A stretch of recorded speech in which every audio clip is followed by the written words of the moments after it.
এক মহিলা তার বাড়ি থেকে বেরিয়ে দেখল উঠানের সামনে তিনজন বৃদ্ধ ব্যক্তি বসে আছেন।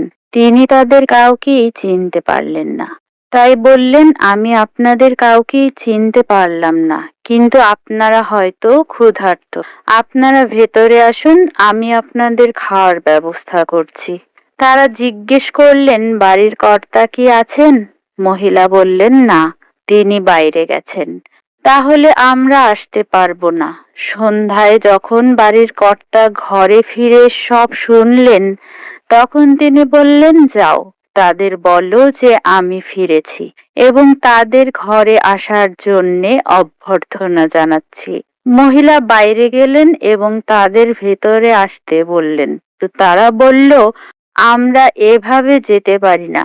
মহিলা জিজ্ঞেস করলেন, কিন্তু কেন? আবার কি সমস্যা? বৃদ্ধ লোকের মধ্যে একজন বললেন, আমাদের মধ্যে একজনের নাম সম্পদ। আরেকজনের দিকে নির্দেশ করে বললেন, তার নাম সাফল্য এবং আমি ভালোবাসা। এখন আপনি ভিতরে গিয়ে সিদ্ধান্ত নিন, আমাদের কাকে আপনি ভেতরে ঢুকতে দেবেন।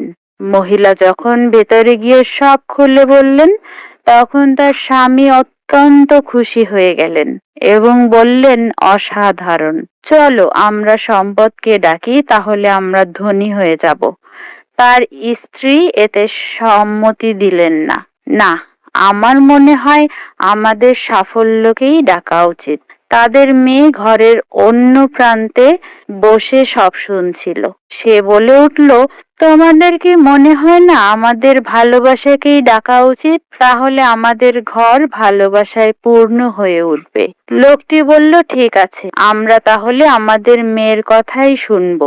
তুমি বাইরে যাও এবং ভালোবাসাকেই আমাদের অতিথি হিসেবে ডেকে নিয়ে এসো। মহিলাটি বাইরে গেলেন এবং বললেন, আপনাদের মধ্যে ভালোবাসা কার নাম?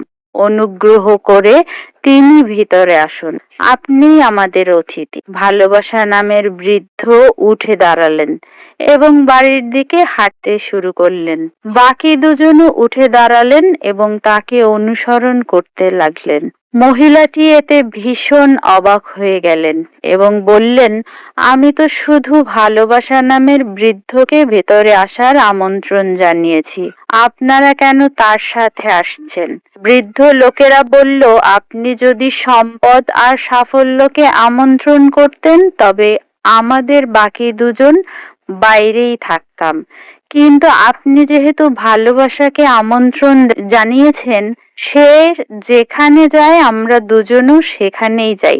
যেখানেই ভালোবাসা থাকে সেখানেই সম্পদ এবং সাফল্য উভয়ই থাকে।